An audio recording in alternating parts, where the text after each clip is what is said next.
Robert spinning tails, Cornbread's got the flair. Miss Elizabeth, the mama with wisdom to share. With a laugh and a grin, we're lighting up the air. Southern hearts and humor, we're a rowdy trio pair. God's our guide, family's our pride. Tune in to Mama Said, come along for the ride. Mama said, keep it real, keep it true. Love your neighbor like the good book tells you to. From the back roads to the front porch swing, we're serving up laughter, making your heart sing. Got family and a whole lot of fun. Mama said, you know we're number one.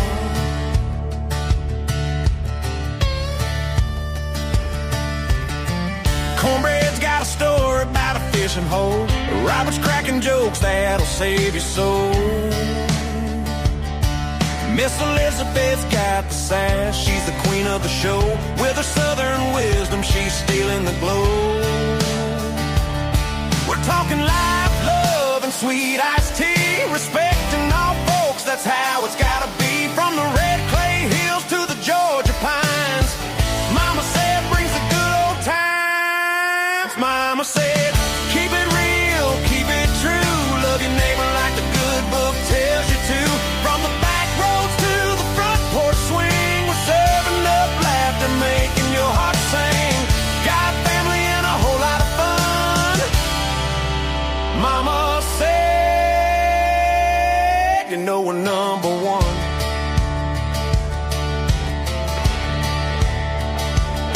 You never know what's coming, it's a wild, wild show.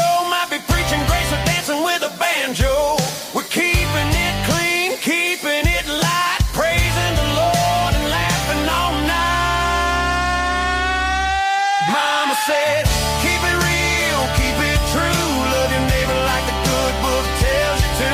From the back roads to the front porch swing, we're serving up laughter, making your heart sing. Got family and a whole lot of fun. Mama said, you know we're number one.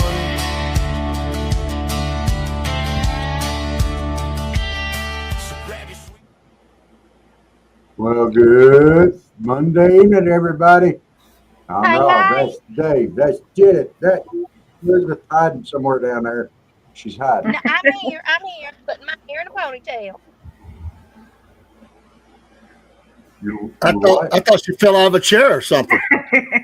I just put my hair in a ponytail.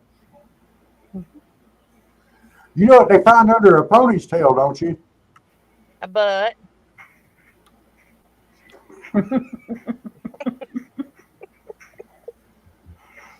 Be a horse's butt.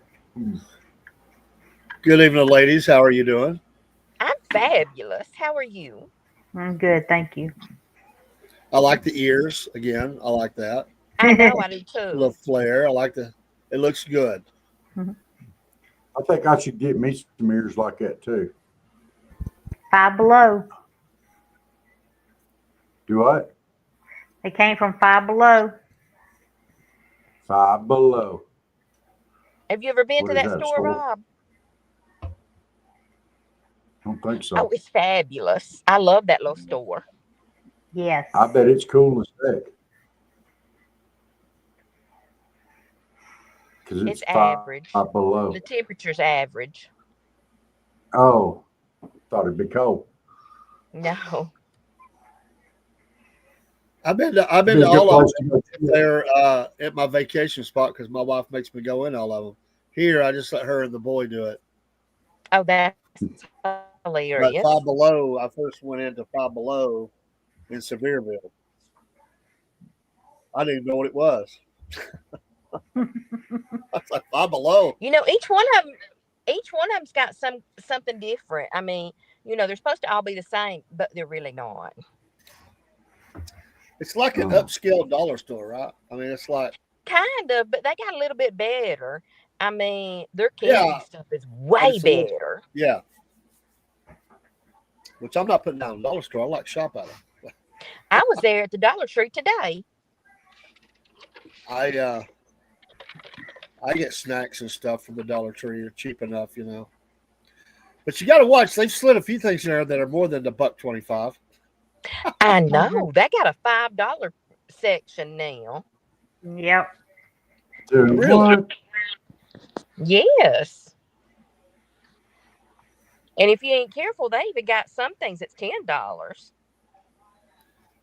The only thing I hate about it is sometimes they don't have enough help because it's hard to get help, and you stand in this line, and you finally get up there, but there's one person in front of you, and they have tried to buy everything out of one thing, and they're all packed together. It looks like they got about 3 things. They got about 30, and they're sitting there, Yes. and I'm like, oh my gosh, it just takes forever. Or they come up there with a big, like a bowl, but it's got 50 things inside of the bowl.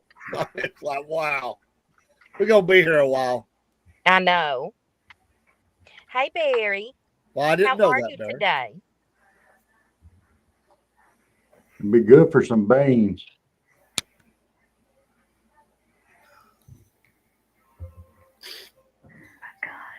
Just The dollar enough for temptation. what? He said they used They to have did. that a $1 temptation cat treats, 2 tiny bag, which is just enough. Just enough for who, man? If I brought something like that to Chuck, he'd smack it right out of my hand. Dude, that was for Barry. What are you talking about? Oh, Barry ate those. Okay. Yeah, he was one with the cat, so they shared a meal together. Well, they made a song about 2 old cats like us. Oh, goodness. I think that was a Hank Jr. Ray Charles song. I didn't think Barry looked much like Ray Charles. No.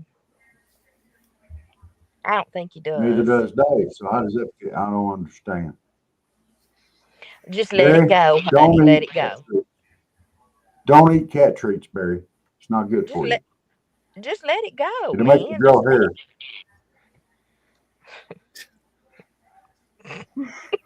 I quit eating cat treats and look what happened to me. Just quit eating them. You a mess. Well, I got back in from Baber's, laid down, sat down in the recliner, and I fell asleep. And I woke up about 20 minutes before the show was supposed to start. And I was like, so I didn't even have no coffee yet. It's still in there brewing. Oh. My gosh, that I'll was be 15 cutting minutes stuff ago. How long does it take? I know. Seriously. Till it gets done. It might take. You might need time to retire that coffee maker if it's taking that long. It might be. It might Need some be. pods. Some pots. Pods.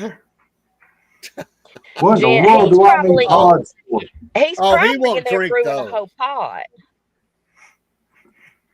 Yeah, Are you brewing those a whole pods only pot? make a couple at a time. Yeah, I'm brewing a whole pot. See, I told you. He's brewing a whole pot. So, Yeah. And I'll drink Dave. maybe another one before I go to bed. Dave, what's our topic tonight? It is relationship advice with a twist. Oh, It does involve mama. it involves me? Well, we're definitely going to want your opinion.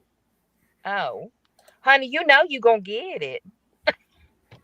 That, in fact, well, it's open for anybody to answer, but it's really it's more about mother-in-laws, which mama. They're still mamas. Yes. So this is relationship advice about mother-in-laws. Oh, okay. Oh, yeah.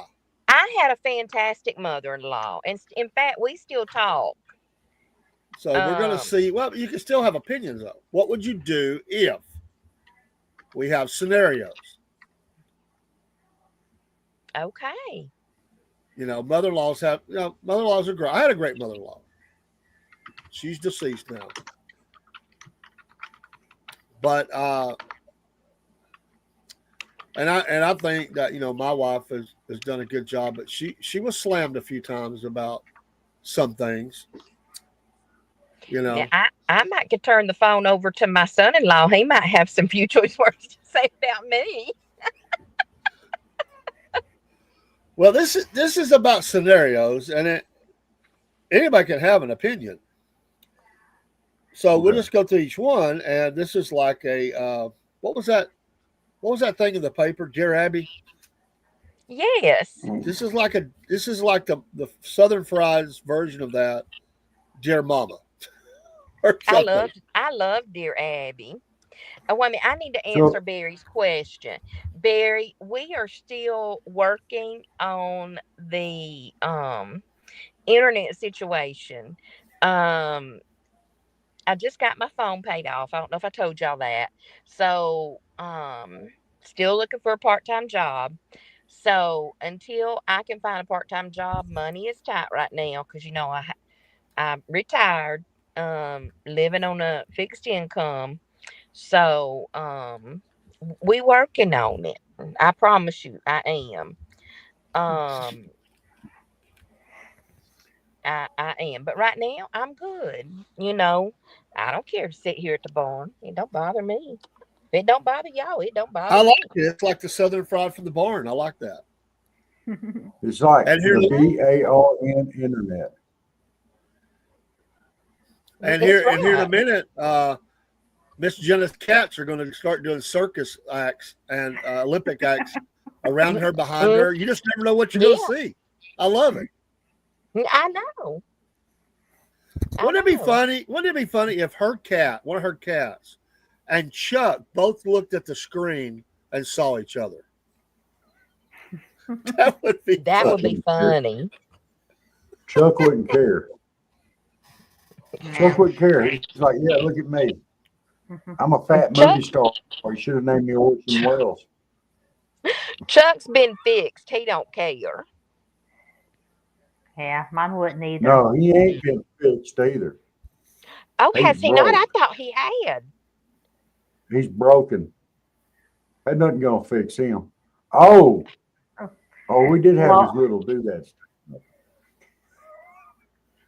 Rob, He's the only cat I know that went to have his little thingies taken off, and they took 3 balls at the same time, not 2.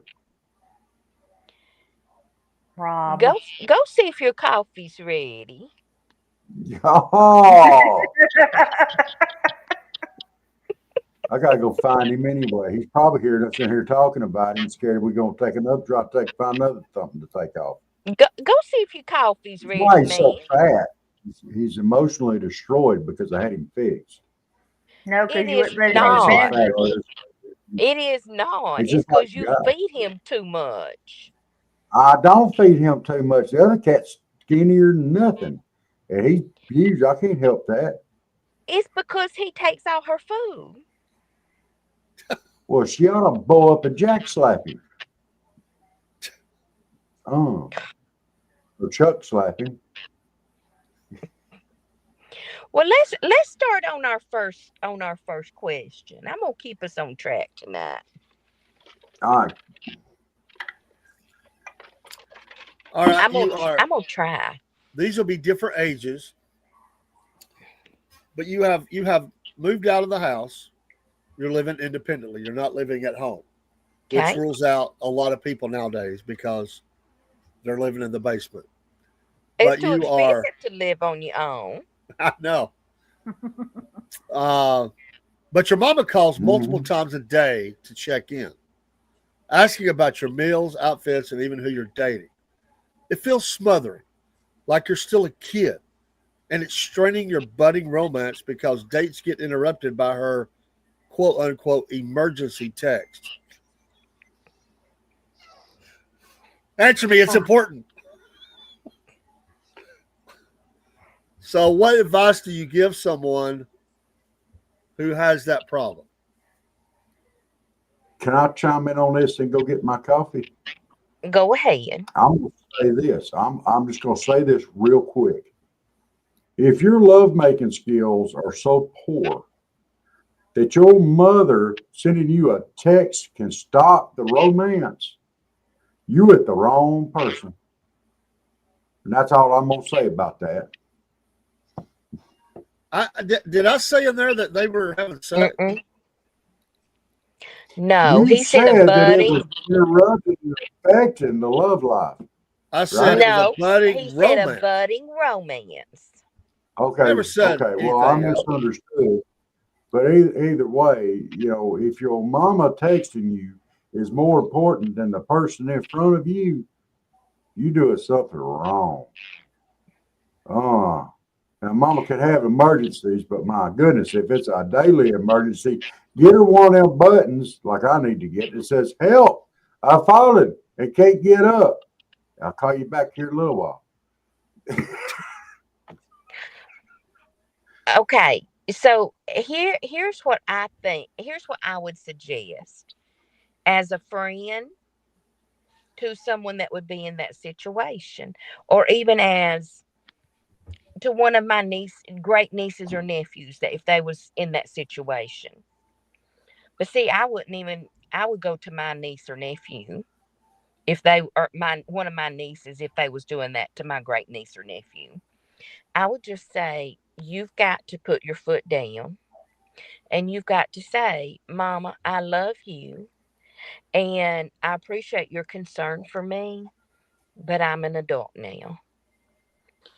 It's okay for you to call and check on me once or even twice during the day, but there has to be a limit. You cannot constantly call throughout the day and check on me, or texting me throughout the day. I'm okay. If I wasn't, you would know. Yeah, that's good. Miss Hmm. Jen, what do you think? Well, I got the same as Elizabeth.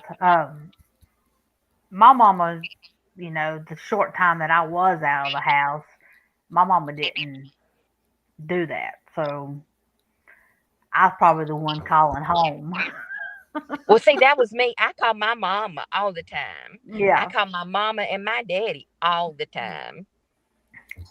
So, um, so I'd give the same advice because I didn't have that trouble. I was doing the calling. But see, now I would probably go to my niece, if they was the one calling all the time to their son or to their daughter, I would be like, look, you got to cut it out. They don't have no life because you button in all the time. If you are that lonely, call me, but quit calling them because you butting in on their life. And they don't have, they trying to get some romance going on and they can't because you butting in. But that's just me. That's how I would do it.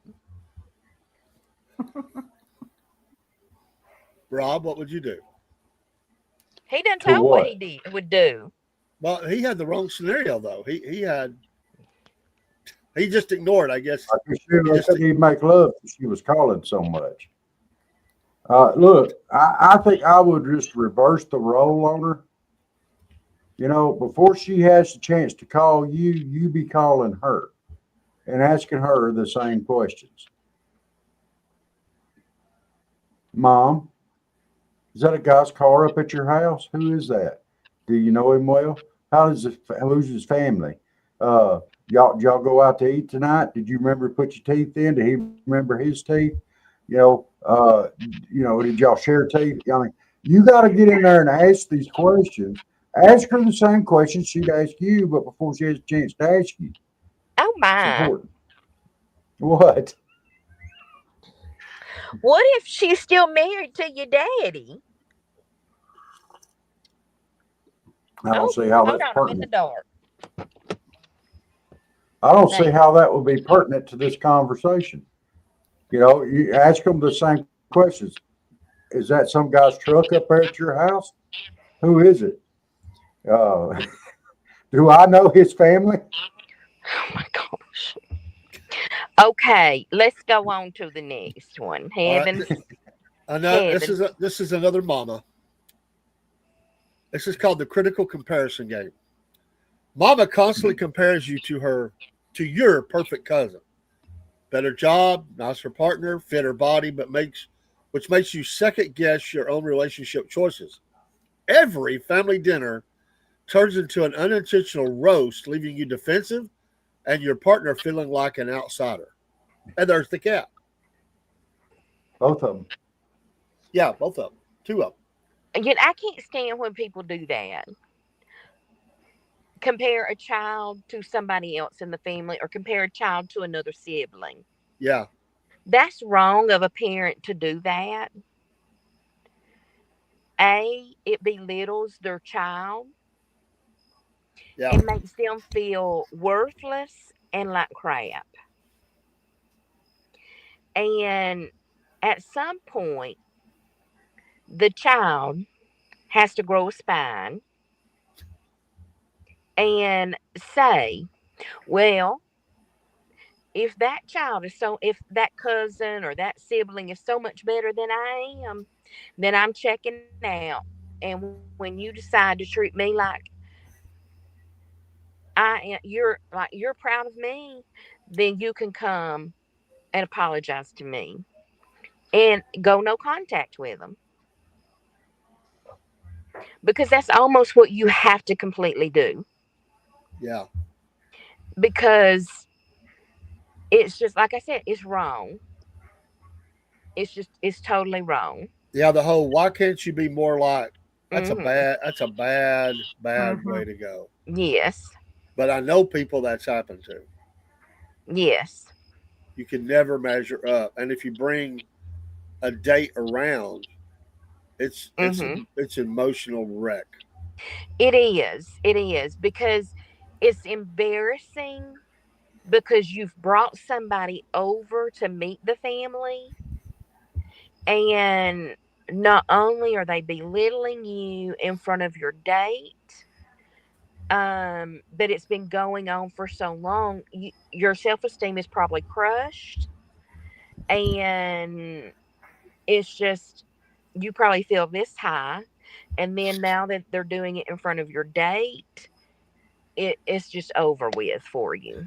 I'm gonna spin this around just a little bit. My dad, who was a hard guy, he was hard. He loved me. He never said it until maybe 2 or 3 years before he died. It's just his generation didn't do that. But when I brought Lynn around, he was just tickled. I didn't know, I just know how he'd react because we had kind of rough time. We kind of worked that out. Lynn with her smile could melt anybody, so I wasn't too worried. I figured he would like her, but this is what I got. So I became the idiot. So he liked her so much, like he would like get on to me like I'm not doing right. Like you need to do better, boy, because that's what he say, boy. Take Mm-hmm. her, take her, and do this. You're not doing that right, and apologize for me. I used to drive me crazy. Mm. He got really mad at me one time, and I told him, I said, my wife is stubborn. So she was pregnant with Jeremy. We was driving down to my dad's. I had worked on a car I thought I had it fixed, but I didn't. We broke down about a mile and a half from his house. And I had my sister in the car. I said, listen, I'm gonna walk. There was no cell phones back then. So I'm gonna walk up to dad's, get him to come back down here, and we'll get thing up at his house and get it fixed. Well, I just said, listen, it was a cool day. It wasn't hot. Just keep the doors locked. I'll be back. I'm walking down the road and I hear something. I look back and her and my sister are walking behind me, but at a distance. I said, what are y'all doing? She said, we're not staying in the car. We're going with you. I said, it's a mile and a half walk. I don't care. I'm going. I said, if you go up there, here you are, you're going to fix to have a kid. My dad's going to hit the roof. I don't care. Well, that's exactly what happened. My dad tore into me like I had just committed the sin of all sins. How could you let her do that? I said, I couldn't stop her. He brought that up the rest of the time he was alive. And she never did because she told him, she said, I wasn't going to stay in the car. He still blamed me. So I got like that bad son, he's got to Yeah. protect her, he's got to look out for her. And then, of course, the grandkids, and it was over. But, then you're just done. But anyway, wow. Miss Jen? Mhm. Oh, I don't have nothing on this one. Nothing on this one. No. Oh, it's coming. You will. Rob? Look, my mama very much assumed and spoke out loud that no one got good sense until they were about 30. And then it was questionable. And when I was in my 40s, she said, "Why the hell are you dragging behind so much?" And consider, my head stayed flat in the back and everything else. Um, I don't think I ever did one thing that met her approval to where she would not talk about it and throw it back at me. Not one. Not one. So to me, this became my defense mechanism and the way that I dealt with it. If she said, "Well, why don't you, and you should be more like," I would shovel it right back to her. She married my stepdad, Danny, and my sister, Wendy. She told me before I ever met Wendy, "Now, this is Dean's daughter. You have got to get along with her. Do your best." Joe, I hung out with Wendy a lot, and then she got mad at Wendy. I never got mad at Wendy. I love Wendy. She's my stepsister. We do all kind of stuff. Even to this day, we do all kind of stuff together. But mom would be like, "Rah, rah, rah, rah, rah, Wendy, rah, rah, rah, rah, rah, Wendy." And I'd be up here like, hey, that's Dean's daughter. You got to get along with her. You got to do your best to try to get along with her. You shut up. You don't tell me what I told you. That ain't right. You just get along with her. "Well, why are you in here griping about it?" "Because I can." I just throw it right back. If they gonna give me crap like that, I try to give it back. And it's a defense mechanism. It happened over years. I didn't, Mhm. way back when I was a kid, I'd have been scared to death to say something like that. I'd have picked my head up off the other side of the room. But once I got tall enough where she couldn't reach my head as easy, it got easier. Oh. All right, number 3. The secret keeper. You're dating someone, you believe they're amazing for months, but you have hid this from your mama because you're afraid that her quote unquote old school ways might not fly with the new guy or the new girl because they might not be quite straight down the line as far as what you believe, what she believes, and their career choice might not be what she would like. But now it's one of those so long that you've got a mess on your hand because now you're thinking it might go to marriage, and you have never told your mama about this person. I'm gonna let somebody else. Jen's smiling over there. You started Something off, just came out Jen. of Jen. She's like, "Whoa." No, I just my last 3 were secret for a while. Mm. Since I met him off the internet, and yeah. Did they ever meet Mom? Oh yeah. They all Eventually? ended up meeting the parents, but for a while it was I'm going to do so and so, and I'd end up driving 30, 40 minutes to hang out, you know. You could never play poker. Your face gave you away. Oh yes. Oh, yeah. The rest of the panel, what do you say? Go ahead, Rob. You got this gal, you like her, but Mom, she don't know about her, and you've let it go on too long. So, Let me just interject. This could be not everybody out there. I know that this might not, because I know as a Christian there are things we can say here, but this happens a lot in America. People meet Mm-hmm. somebody else that's not a believer or they're of a different faith, but they're in love. And they know what mama, or in this, we can even say daddy, going to say, so they haven't said nothing. So think about it in that context. Okay. So, as you all know, and everybody out there may not know, you might as well know, I've been married before, a couple, 3, 4 times. And so I married my last one, and then we divorced. And then we got back together, and I wouldn't tell mom because I knew that my mother had been married and divorced to my father, and she had rather strong opinions on it, and I knew about what I was going to hear. So I didn't say anything, and I didn't say anything, and I didn't say anything. So I came down to visit her one time, and I didn't even think about it, and she came with me. We drove down, and I still hadn't said anything. I just told her I had a friend of mine coming with me. We pulled up in the yard, and she got out of the car. My mama went and turned around and walked back inside. So when I walked in, I got an earful. She got up on a chair so she could reach to my ear and fill it up, and explained to me how this wasn't going to work, and I might as well just turn around and take her right back up there right now because there wasn't no way that it was going to work. And I told her, I said, Mom, this is my decision to make.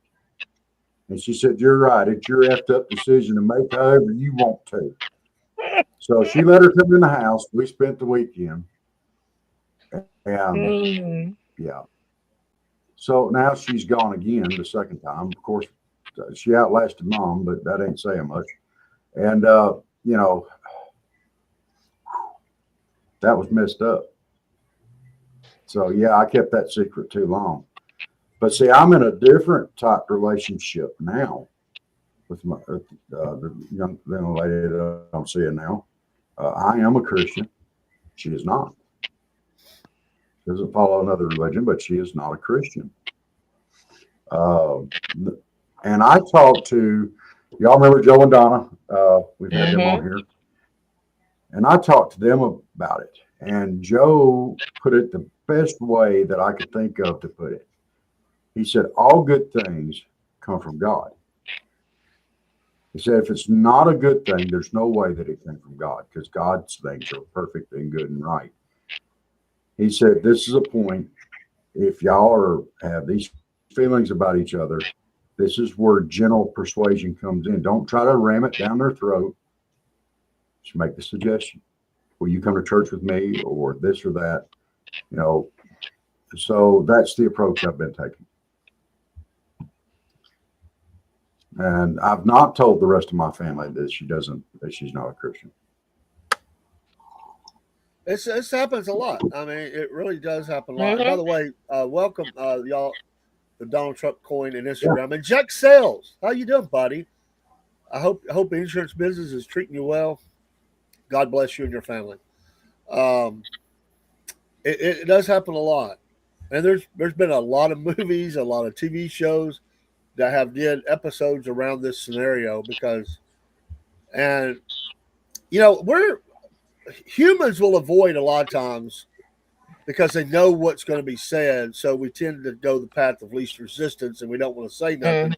But the problem is you wake up one day and you're like, this has went on too far. Like, I got to deal with this. I didn't, I don't think I told my dad about Lynn for a while. I don't know if I told much of anybody, but especially back then, was a very private person.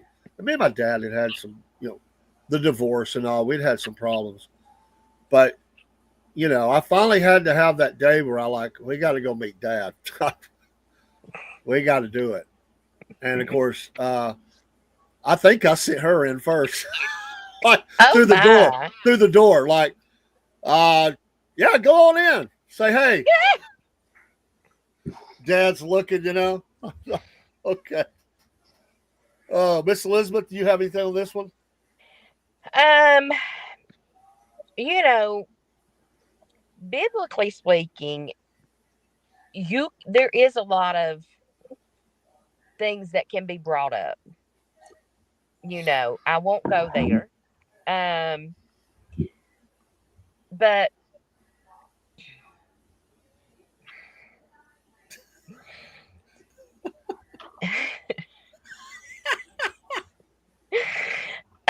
I'm um, turning red. I because when I met Bruce, I was Church of God and he was Methodist, Wow, what a mix. and exactly. And so here's your nice one. My nephew is a pastor, and so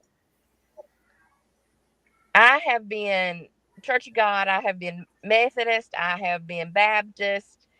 Um, my nephew says, You're just a mix." He said, "You're just a mutt of all kinds of different religions." I said, "No, there's some I hadn't ever been." I said, "So we good." I said, "I'm just covering all my bases." So your Bruce was Methodist and you were Church of God. Yes. How'd he feel about handling snakes? Oh no. I didn't ever handle No. snakes either. Mm-mm. That Okay. ain't I'm sorry. no. I thought you wanted to cover all your bases. Not that kind. Well, and I want to ask you a question on this because I have friends I've known for a long time, and one was Church of God, and Mm. one was Church of Christ. Talk about a wide range. So Oh. they never could agree to where to go to church, so they just didn't go. What did y'all do? How did y'all I fix that? I felt that when we got married, I should go with him because he was, a man supposed to be the head of the house. And so we went to, his church. And so You didn't pull your really tambourine out and start beating it, did you? do what? You didn't pull the tambourine out and start playing it, did you? Because they might. No. But now I'll I've known tell stories you. like this.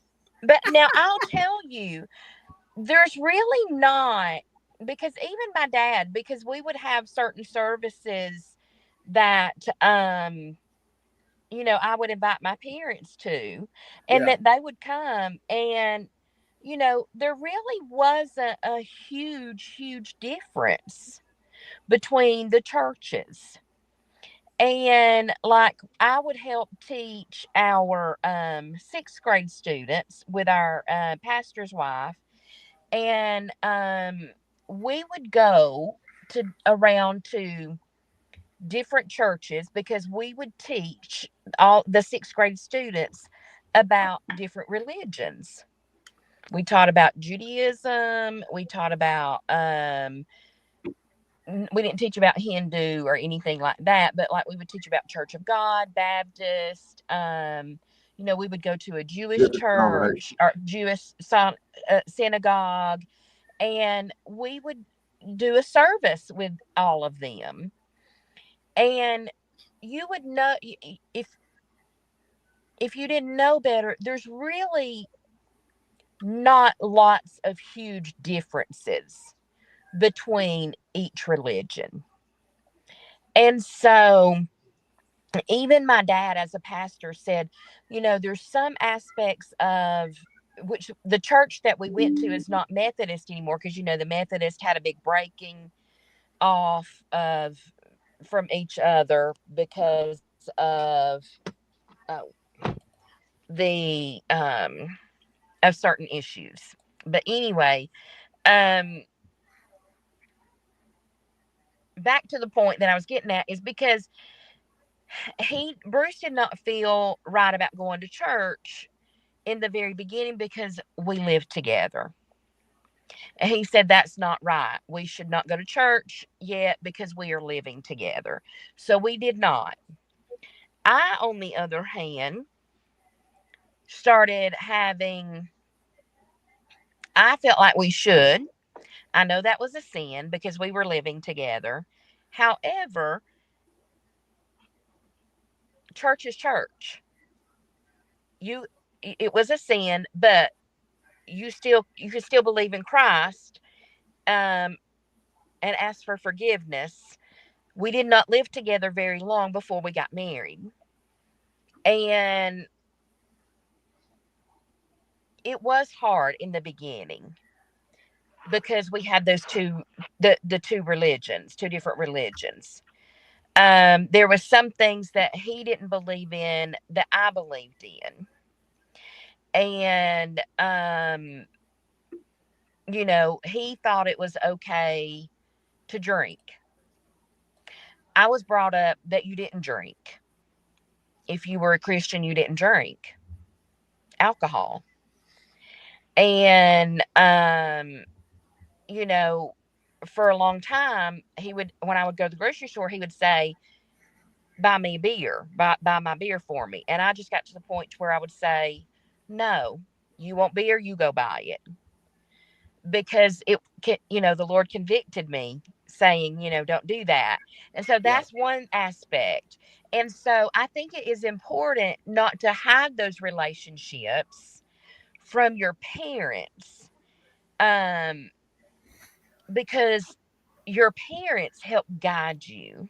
Yeah, we're to honor our parents, our mother and fathers, and We are, we should be even upfront and though, honest. Even if we don't disagree, we gotta be honest. mhm, even Yeah. though you are older and even though you are, 20s, 20, early 20s, mid 20s, whatever, honor your mother and father, talk to them, and don't hide those relationships Yeah. because they're going to give you the advice you need.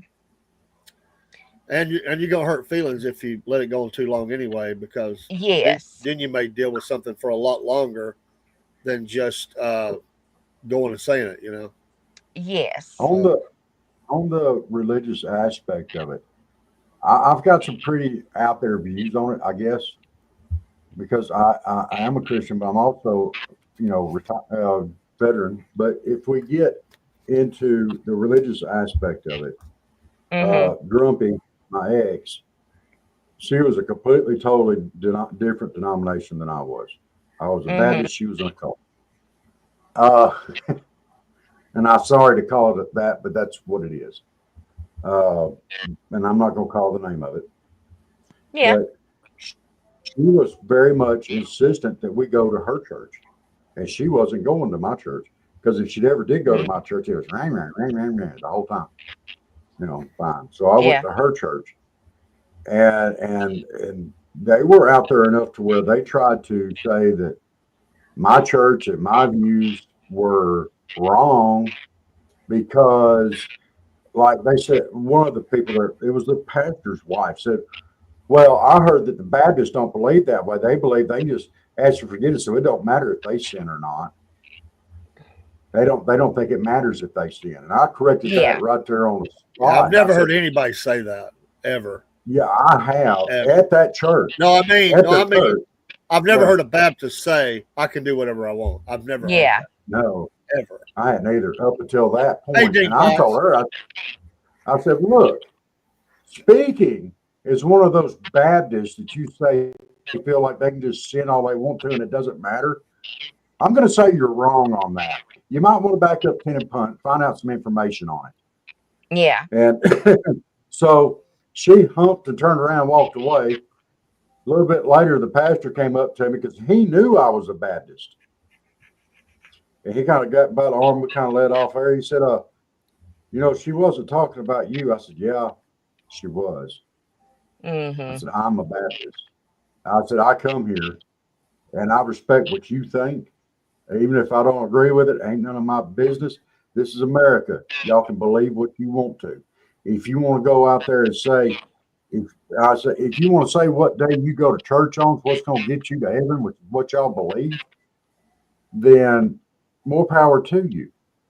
I Yeah. know in my heart that it's the salvation offered by Jesus Christ that's going to get us to heaven, not Mhm. what day we go to church. So yeah, but yeah, I didn't even so I've never really let religion be an issue because this is America. You can believe what you want to believe. And I Yeah. put up with that mess for years. And she was vegetarian because of it and all this other stuff. I had to completely learn how to cook all over again. What you eat and what day you go to church on, and it's that is the wrong thing. It's going to, but if that's what you believe, you can believe it. Yeah. So I try to keep a balance between my religion and my uh, being an American and believing in the Constitution and believing in freedom of religion. I believe there's middle ground there in most religions. I believe there's middle ground between me and Page too. I just gotta. It's there. I've seen it. It's there. Yeah. So, All right. but yeah. Next. So there's balancing. That's a tough. That's a good one. I mean, there's a lot of things to navigate there. This is not in any way directed at Elizabeth because she is recently retired. Okay, let me be clear about that because Okay. it might sound like it, but here it is. Mama has retired and suddenly is hyper involved in everything you've got going on, and is making a lot of unsolicited tips on everything that you do, and it's creating home life tense. So Mama needs to get a hobby. Damn That's what Mama shit. needs to do. And you need to suggest some hobbies for Mama, or you need to suggest a quilting bee for Mama. You need to suggest a ladies group for Mama. You need to suggest something for Mama because Mama needs a hobby. and like Miss Jen, she has mom there. So I mean, there it is a dynamic. I mean, it's great that Yes. y'all are together, but you do have that presence, And Mhm. um, for me, early on, my mom was there because she was disabled, and we took care of her. My wife was amazing, and just she became like the third daughter to my mom, or almost a fourth, really, because she had another girl that she considered like a daughter. Hey, Zachariah, Howdy. wife's hobbies run, but but she was great, and which almost was scary to me because they got so close. I felt like the outsider a little bit Uh-oh. because she was there. I mean, they were thick as thieves, which was great in one way, but I mean there were times they argued though, so I had to navigate all that stuff. You know, my mom was really good about being very balanced in how she approached it. My dad would have never Mm. been that way. My mom was really good about letting us just work things out. Oh, You know, that's good. she tried not to intervene. And even when if I went to her, like if we were having problems, I went to her and talked to her, and she would say, well, she would ask questions from both sides. But how do I didn't really have that, even though it was felt closed in sometimes because you have no way to really get away. You're there. But how do Yes. you gently ask mom to like back off? You say get a hobby. Uh, I, and in another way, because you're so close, to your mom, Mhm. it could hurt their feelings. It can. And I see that because when I was the baby of the family, and when I left home, you know, I didn't realize how Mama always said it was hard because I left and I was the only one there. Um and Mama said, "You'll see one day how hard it is." And when my daughter left, I thought, "Man, I wish I had my mama here to talk to." Oh yeah, And I wished I had her here now to say, "Mama, I understand. And I'm so sorry, you know, for not being there and coming around more." But I had my own family, Yeah. and you don't you don't realize, and as a daughter, how much that affects your mother until you have that. And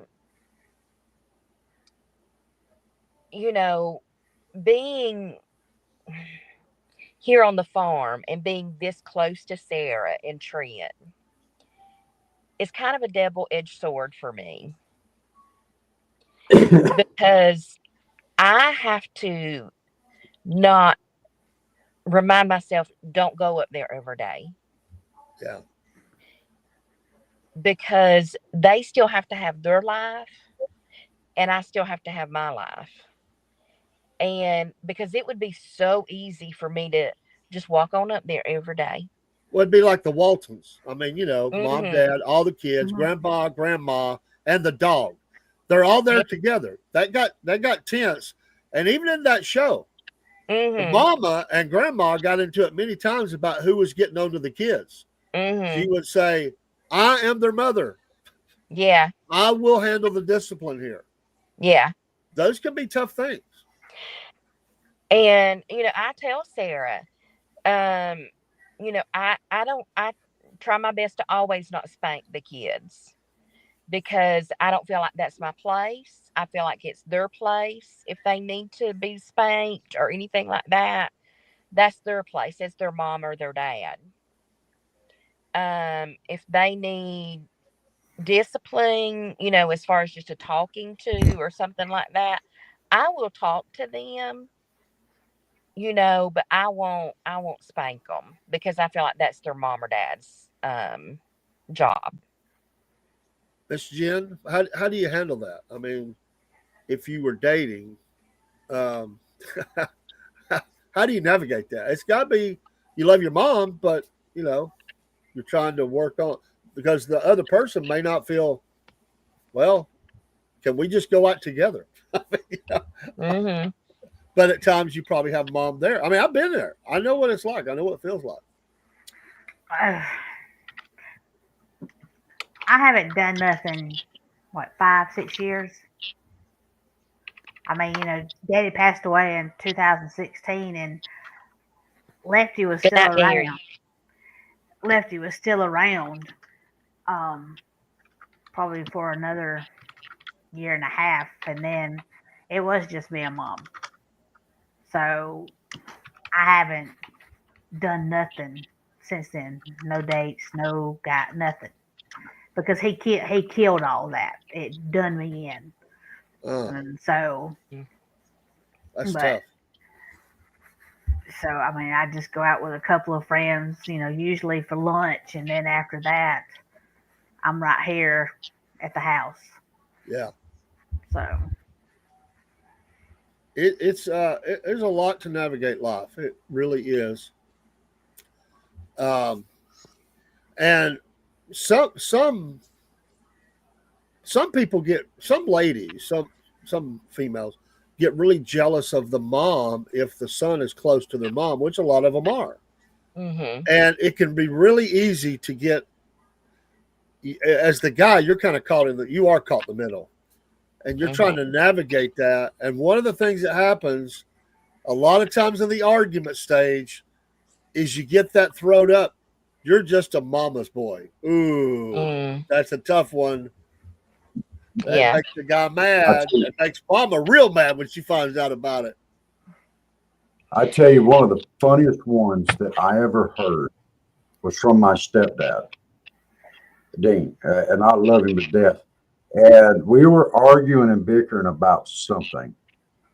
He's left leaning, I'm not, by any stretch of the imagination. We were arguing about something, and then the subject kind of got turned around, and Mama came walking through, and Mama said something, and I said, "Yeah, it had nothing to do with the conversation we were having." But he jumped in on that. He said, "I told you." He turned around to the people that was there. There's two of them. They're just alike. Dear Lord, look at them. He pointed at me and Mama. Said, "There ain't a paper's edge difference between the two of them." And, And we looked at him and went, yeah. But people say I am a lot nicer than my mom. I will say, That's funny. my wife got jealous of something that didn't have to do with anybody, but a thing. You talked about hobbies. I just thought about this. And my mom she was great. My wife got jealous of the time I spent playing sports when we first got together. I played a lot of sports, especially basketball. And they were constantly coming to get me for games. You know, be on a Saturday, they show up at the door, basketball in hand. Hey, we've been challenged. I'm out the door. I mean, I just go. And so she was getting mad about it. I didn't hear about it, but she was jealous about it. And my mom sat her down and said, let me tell you, sweetheart, I don't want to hurt your feelings, but basketball was in his life before you were. Oh, And if you make him choose, that's going to cause him to be bitter. So learn to enjoy. And she basically said, find a hobby. You need some stuff to do too, because he's going to go play ball. And I can offer out something other than a hobby. If your mother-in-law is getting on your nerve that much, or your mother, either one, you wait for their birthday. And you get a male stripper to go by and sing them happy birthday. And you tell them, every time you tick me off, I'm going to do this. Now, one of two things is going to happen. Either they're going to quit or they're going to double down.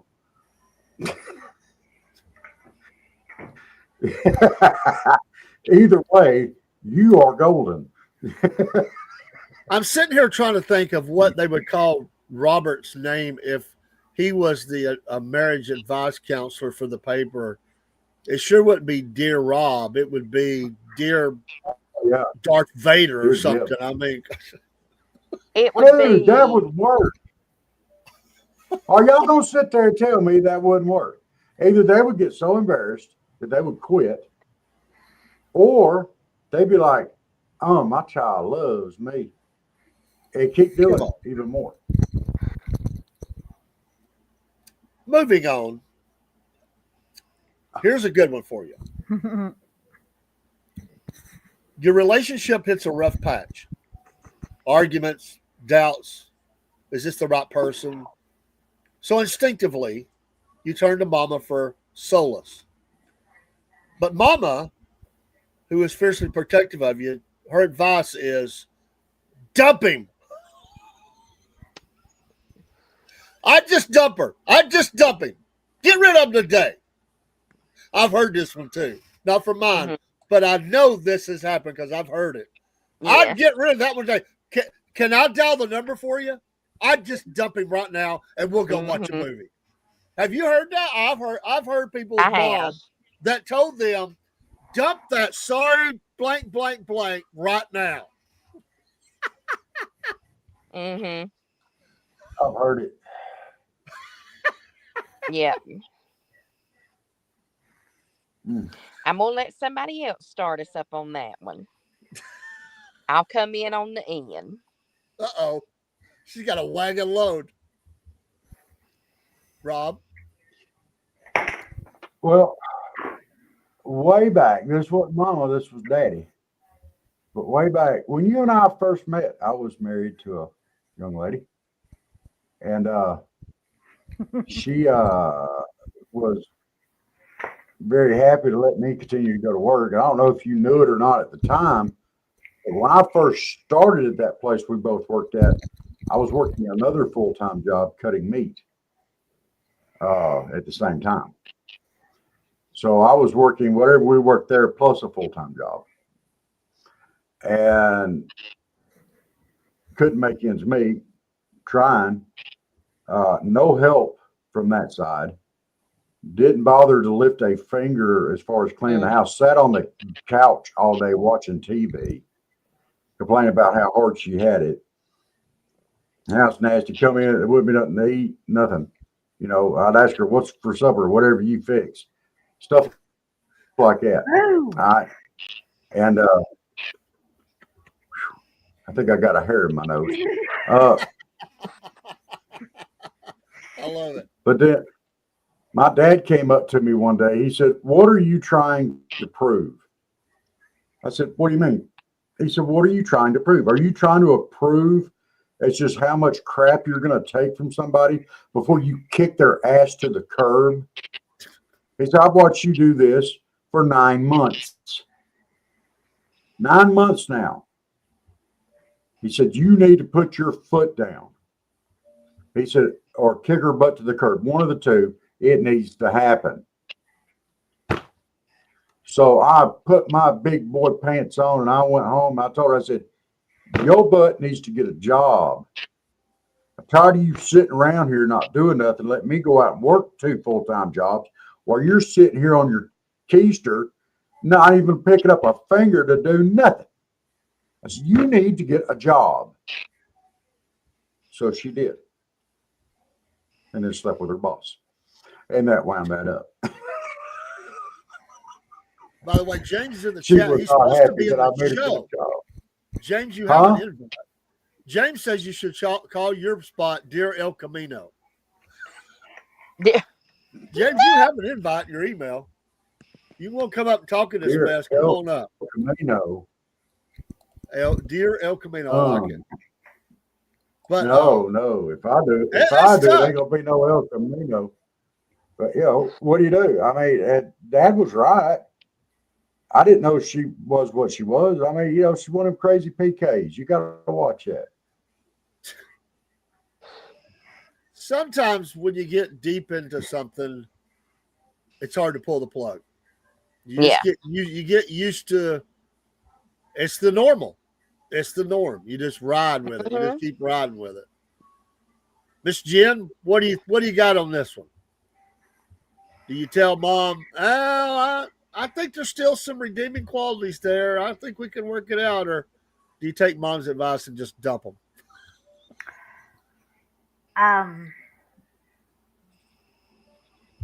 She's having to think how to answer this. This is great. I'm not a talker to Mom about my life. But Lefty, she would have been like, yeah, but I mean, he did live in the house for 2 years. But if she was glad to see him when I finally started, saying, well, I done told him he's going, but she wasn't going to interfere. She was letting me handle it. Yeah.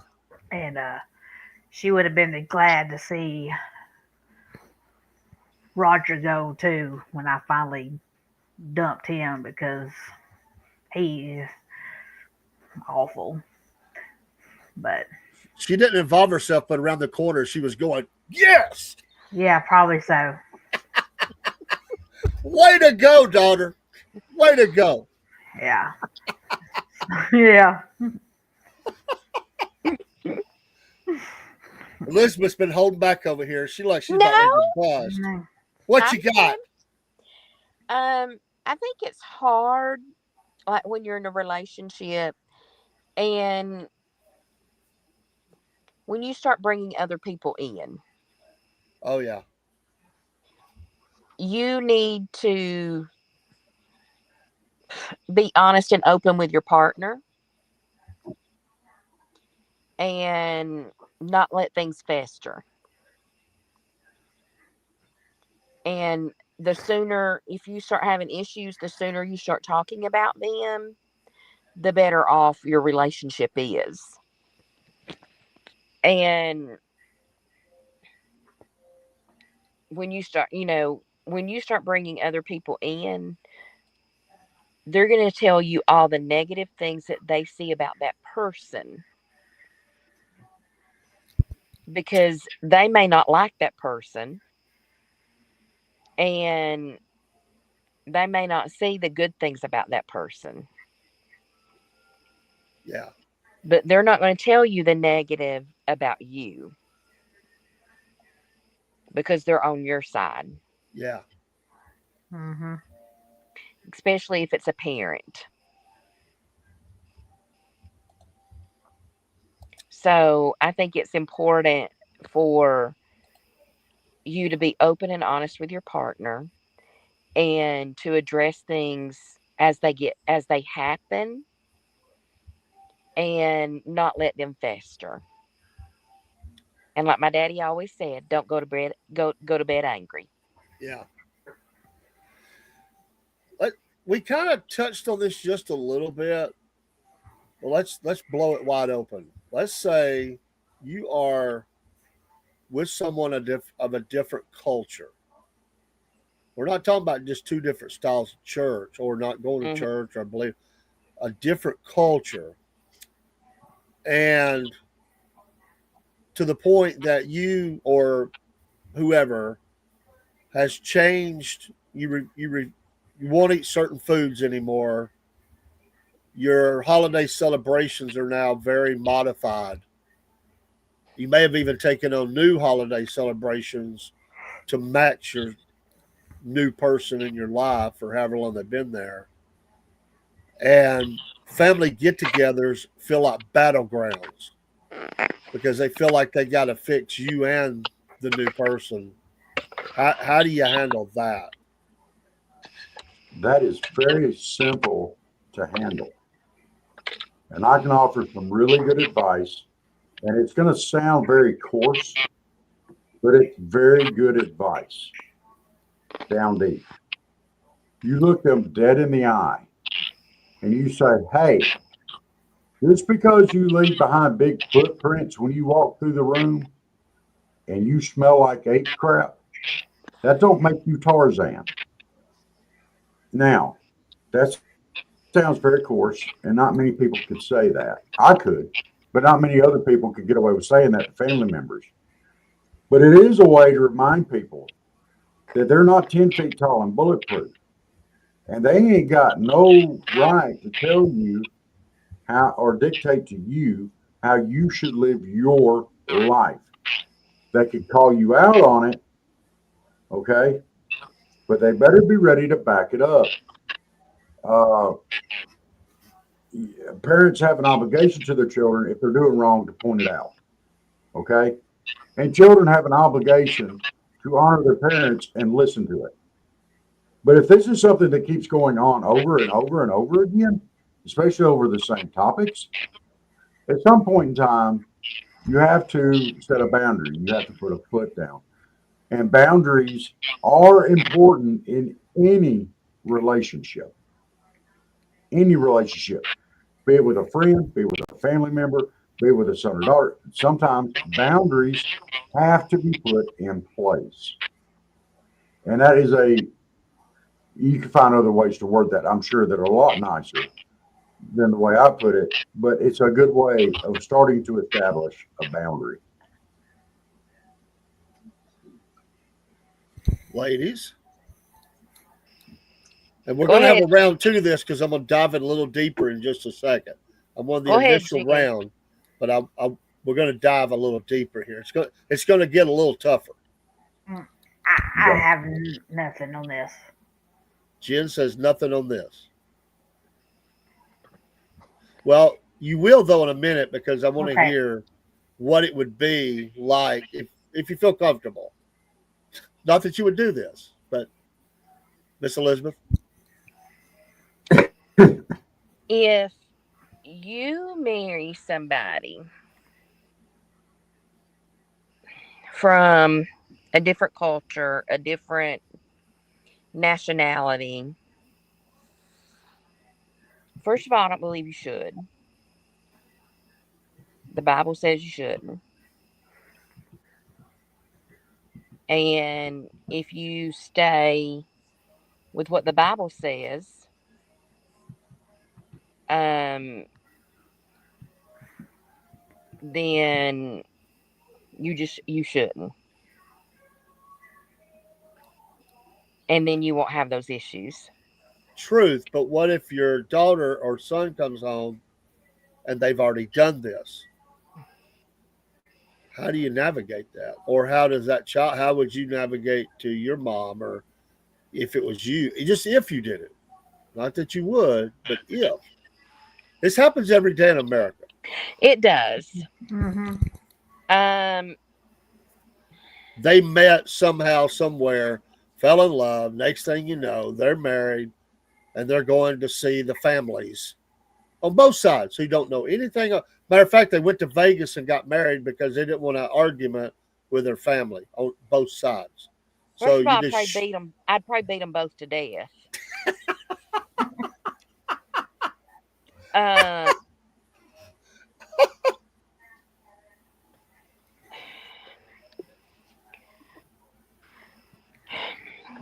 it's not easy, because is it? Move. well, here's the thing: is if they truly love each other, then it's not one way or the other way. It should be a cohesiveness of both ways.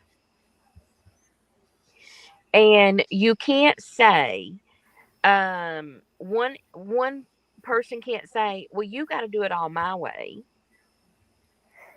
And the other person can't say, well, you got to do it all my way, because that's not a relationship. That's a dictatorship. And that won't ever fly in a marriage. So that good holiday ham that you have, they come home and go, "Oh, we don't eat pork." Then there's turkey on There's the plenty, table. there's plenty of chicken and dressing, and there's plenty of Jello salad, and mashed taters and gravy, and But there's mom's other real stuff. proud of her ham, and And every that's year okay. And she that's That's she okay. great. she feels upset because you wouldn't eat her ham, and she blames Well, That's where you her draw a family. boundary. That's where you it, draw a boundary. You say, mm-hmm. Mama, look at my brother over there. If I was to eat that ham, that'd be almost like cannibalism. Just draw a line, set a boundary. And if mom really loves their child, like they say they do, then that's going to say that, then that mom is going to say, okay, they don't eat ham. Then I have to make sure I have something else besides ham. I can still have my ham for everybody else that does love ham, but I've got to have something else for my daughter's spouse or my son's spouse. Excellent answer. Excellent answer. And a perfect segue to the deeper dive. Your child comes home with a same sex marriage Oh, mm-mm. for the I done holiday been in meal. this for a week long with with my niece. I ain't getting All It right, can no. get Jen, tough. start this off. All right, Jenneth, you start us off on this one. Me? Yeah. Somebody else gonna have to start us off on this one. I done been into it with a week long. Mm-mm. I So needed we got Barry. I needed Barry all week this last week. Well, I it's got not cousins. I have nieces. 3. Yeah, I have 2 cousins. Yeah, It's I all think I got right. two cousins that are. So, And and it is what it is. I mean, I'm not close to them. They're ones that we don't speak to. I'm friends with her on Facebook, so I could see the babies that they had. But like I said, it is what it is. Now, if you ask Mama this, she's totally against all that. okay. So, I had a cousin. I was a long time ago, and nobody that I know of, nobody in our family had ever done this, ever that I know of. There's a cousin, and shows up at the family reunion. I don't think they were married. I just think they were dating. And if it happened before that, I don't know. But it was a huge rock the boat at the family reunion. There was a lot of tough feelings. I think about half the family came out and actually met the partner. The other half said, "Ain't no way in Hades am I going out there and meeting." So I seen this up close. They got past it. They navigated it. But wow, I don't know if they knew about it. They may have, but I think they were mad that the person was brought to the family reunion. We don't have them anymore, but at that time, that was still a big thing. Mm-hmm. And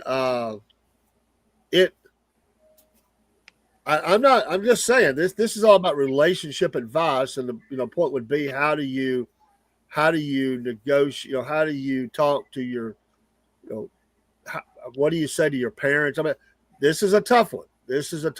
And even in stuff we've heard lately, even these with the Charlie Kirk, this is stuff that family dealt with. Hello, James. Hey, James. Hey, guys. Jay. Sorry, Howdy. I didn't realize you sent me a link to come hang out. I just seen my email and I was like, oh crap. You're So good, anyway, man. I don't like to type because I like to. Hey, Rob, how you doing? Howdy. See, now I don't have to type. I can just talk directly to him. Yeah, you don't have to talk. Yeah, I said So- dang it. I typed in Again, there. this is not meant to attack people that do that.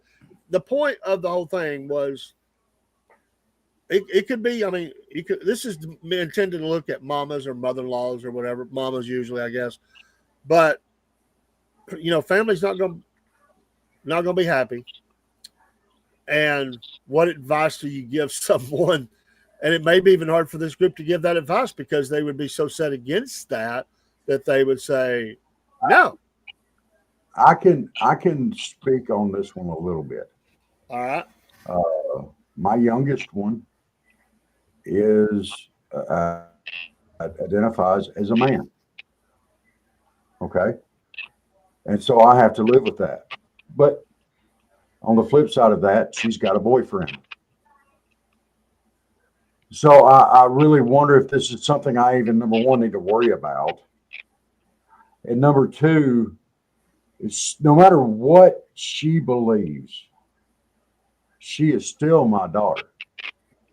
Mhm. And I'm going to love her no matter what.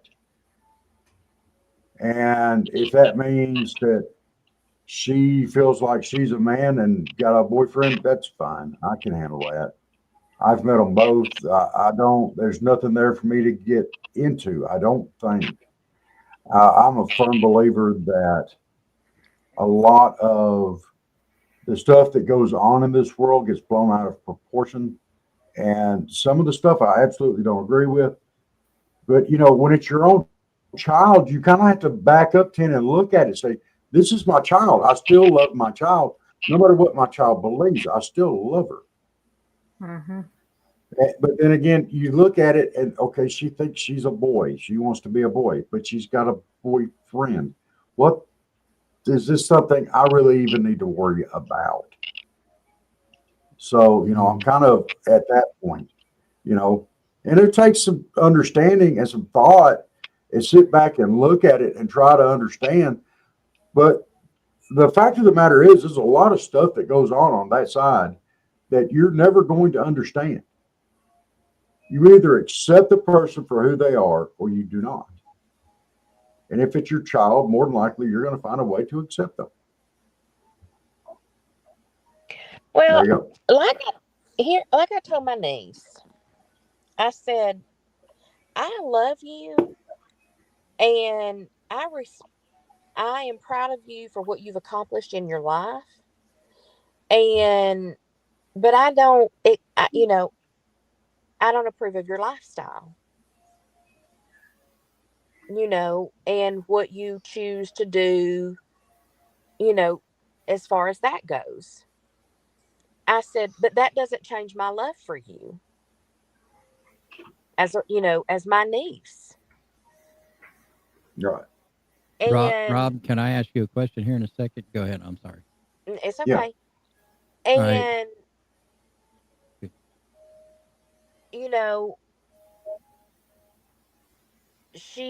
she's one of these that's off the rail left, and, she was like, just because I, don't support her in all aspects of her life, basically I can't be, she didn't want anything to do with me, and I don't, and that's it. Yeah. And that's fine if that's how she wants to do it. And, but here's the thing is when my parents were still alive, she had enough respect for my parents not to ever bring any of that into my mother and dad's home, not to disrespect my mother and dad. And, I just don't understand why she can't, show me that same courtesy, or any of my, or like me or my other two sisters or my brother. Because she's been taught that you're evil. She Yep. has, Yeah. because she's that far left. Yep. I'm a conservative. Yep. Mhm. And See, we're the tolerant ones. They're the mhm, intolerant ones.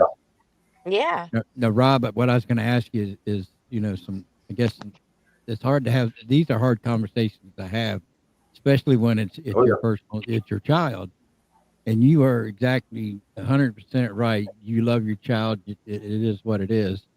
But I have to worry about that because recently in this recent history, we've found that most people who try to identify as the opposite gender usually has an issue with anger because and I don't know if your daughter does or not, but does she insists that you address her by he, or does it matter to her because No, she does not. Look, I've got granted a pass on that. Believe it or not, I can right? Well, refer to her by her name. She's okay, like, that's That's good. fine. because some of them have She knows. meltdowns. You know what I mean? Some of them, Yeah. and they've become dangerous. That's what I worry about. It's like I agree with you. Let people be who they think they want to be, but also you can't lie to them either. Like if you No. believe that there's just two biology genders, then that is it, and they got to respect that. But like your niece, they've became angry. They've become intolerant. They keep saying Mhm. we're the bad ones because we're stuck in some equated way of thinking. Even though the Mhm. way we think has been the way we've everybody's thought since the beginning of time till about Mhm. 10 minutes ago, and they're supposedly Yep. the enlightened ones, and they just don't know. But their peers that they hang around, they get indoctrinated into thinking a certain way. And I'm glad she don't think you're evil or an asshole or whatever, because you don't you love her, but you can't buy into it either. Which is Oh no, I am evil. I've been called everything but a white woman, honey. see, that's the Well, sad thing about it is you can't have a conversation with her. Now Rob can probably have a good conversation with his daughter, but you can't have a yeah. good conversation with your niece because she's way out there. Mhm. So, You it's just know, understanding. Who's more understanding, them or us? Because they act like we don't understand nothing. Oh, I know. here, here's my thing with my daughter. Okay. I'm always going to love both my daughters, no matter what. Sure. But, Absolutely. she is identifying as a man. Okay. That seems strange to me. But she has a boyfriend. But does she Okay. try to So have the how much of appearance of this? a does she try to appear to look like a man, Rob? No, no, she's It herself. And I think this is her way of navigating, was her way of navigating on through college and still finding a way to fit in. But I'm not in her shoes. I don't know how she feels. well, This that's is how a a lot of them gift. are, Rob. They feel like they need to do something like that to be like fit into today's culture, because she probably feels like she makes more friends doing that with the way the young ones are Probably. anymore. You know what I mean? Yeah. Honestly, because she doesn't have an anger streak towards you, tells me that you're probably right. She's probably going to grow out of this. It may be just a You phase. know, and look, if she doesn't, she's still biologically a woman with a biological man. She's still not. It's it's not something I'm going to concern myself with on that level. Does that make sense? Because Sure.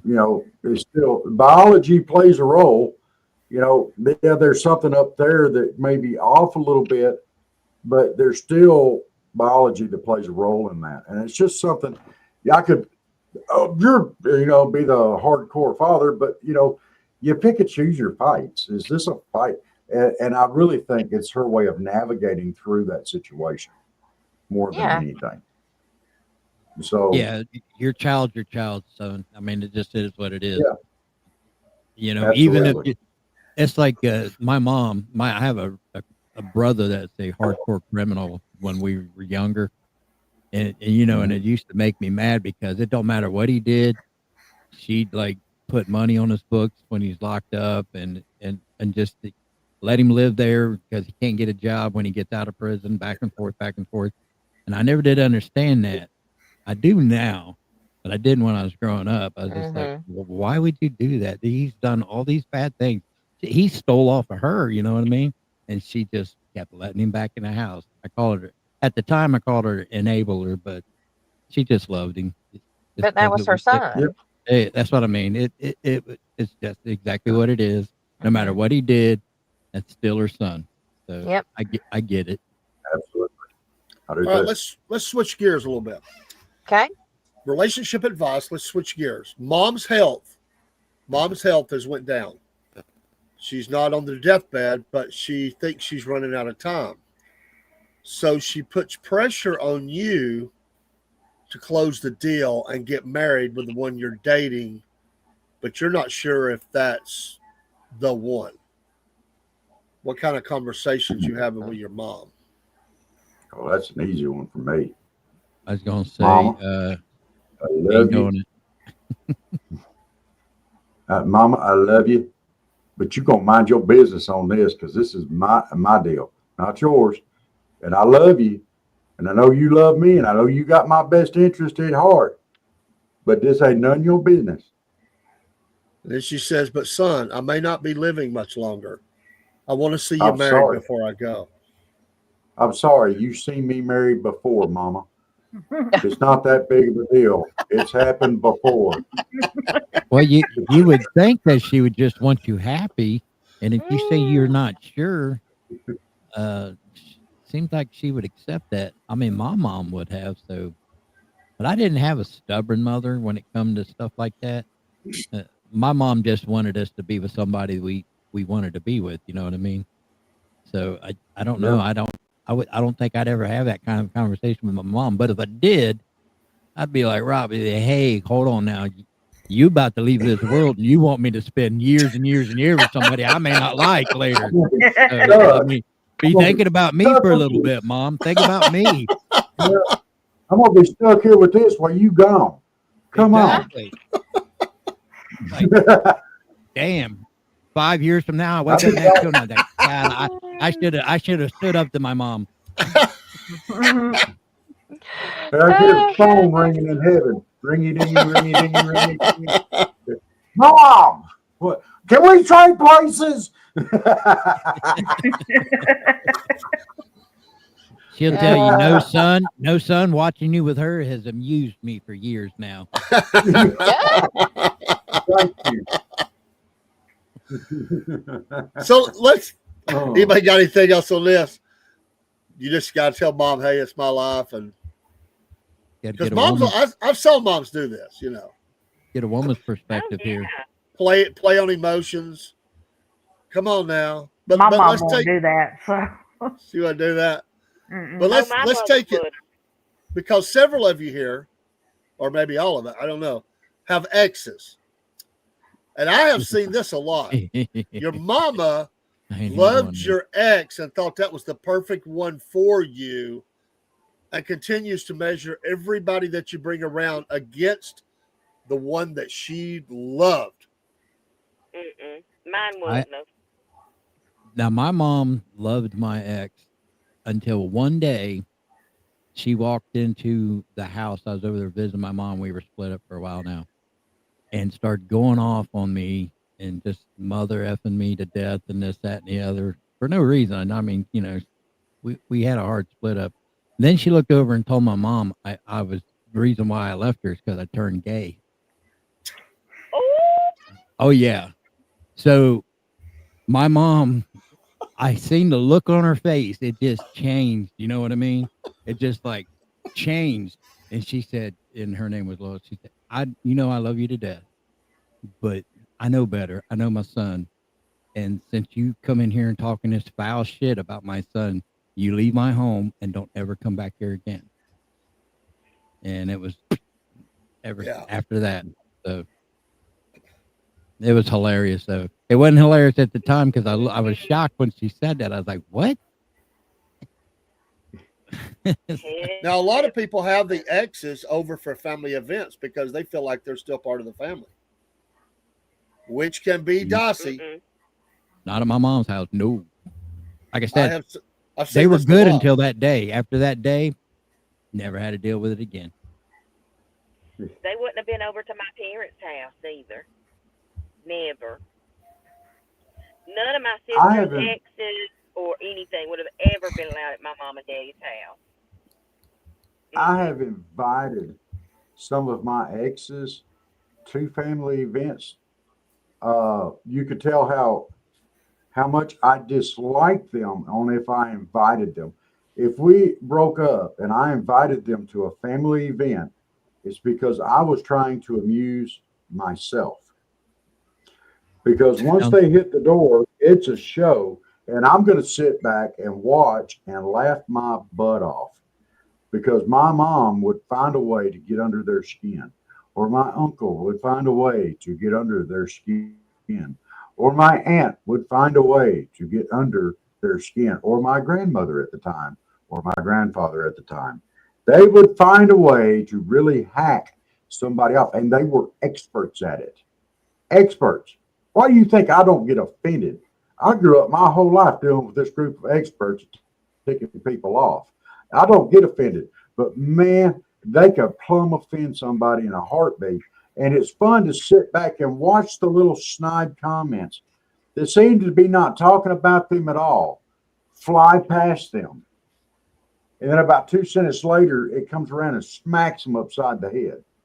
It is amazing to watch. It is complete artwork. There should be a museum dedicated to this kind of stuff somewhere near Hayhira, Georgia. sound like you're just a masochist. Oh yeah, I guess you could say that. I love watching them go through all that. I'm definitely not the other way. Miss Elizabeth, behave. Uh, But Rob, you going to hell. huh? Not me. I hadn't told nobody No. that in a long time. I'm trying to be better. Y'all I gotta like it let when it you go. say it. Y'all gotta let it go. Oh no. Don't quit No, living in hell the no. past. That amuses me too much. I cannot. How did you make hail a 15-syllable word? I did not. It's like a Jenneth, how many yodel. syllables does she have? Oh Lord. She Mm. stretched it out there pretty good. She said hail. Instead of How hell, many it's like syllables does she get in that? hail. Y'all need to just go back and listen to it again because I did not. Oh, trust me. All sound y'all like gonna you go to hell. Sound like you was cheerleading for it. You sound like you were Be cheerleading careful for it. they going to. You I missed kind a of good figured one out. the other night, Jack. What's that? Even Jenneth got on here and said, Dave, we expect this from Rob, not from you. I know. Well, Dave's the good Dave one. He used Dave cornholing, was the on a word roll. cornholing as a verb. It was an accident. He used cornholing Hey, as a you'll verb. have that. Accidents happen. I mean, But I it have was on I have like a accidents every redneck 5 minutes. dating event. I am It was like a politically redneck incorrect. dating event. So while y'all are there cornholing, I'm like, and I just love it. And he's talking about fish, and I said they were noodling, but that came out before the cornholing thing. The noodling thing went over everybody's head, but not the cornholing. Oh my goodness, Steve heard it. We're jumping in on that. I'm never going below the Mason-Dixon line again. And then said something else about stop the way I meant it. I don't care how you meant it. I'm staying out of Kermit, West Virginia, and the whole 9 yards. I mean, it was bad. And then the next night we had Siri responding to us.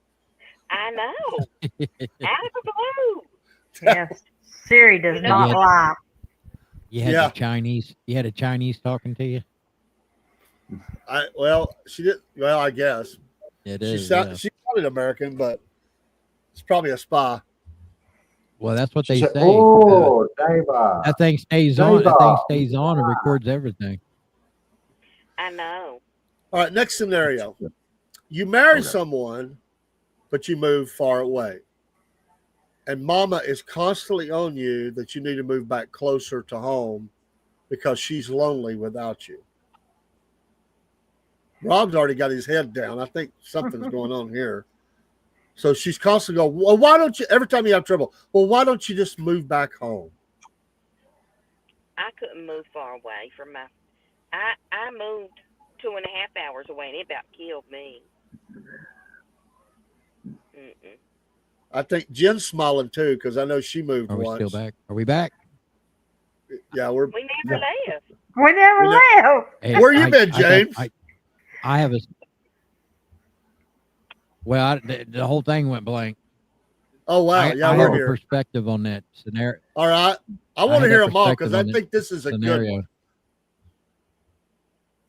Right. You want me to go first? Keep going. Give me just a minute. I got to go fix my ear real quick. Mine's not a funny one. So I moved to Florida when I was 50, and because I had a job down there helping get a truck Peterbilt truck dealership up and running, a new one, and I bought a house down there, and I was going to stay down there because I liked it. Right. Then my mom contracted, if that's how you want to say it, cancer, stage 4 breast cancer. Yeah. So obviously she was going to die. They said they couldn't do nothing for her. So I was talking to her on the phone one night, and she said, James, do me a favor if you would. I know you don't want to do it. And I said, what? She said, I do not want to go into a nursing home, and I can't trust your brothers to take care of me. Would you move back home? No. So 3 months later, I found a job up there back in Springfield where I live, and I moved back up 3 months later, and here I am, still here. And then she passed away. She passed away a year later. But that's different. Yeah. That's what I say. The scenario is not a fun one, but that's why I moved back. Well, there's a lot of reasons that they could be saying that. Yeah. The scenario is just a scenario, you know. She's the one that asked me to come home. So. Yeah.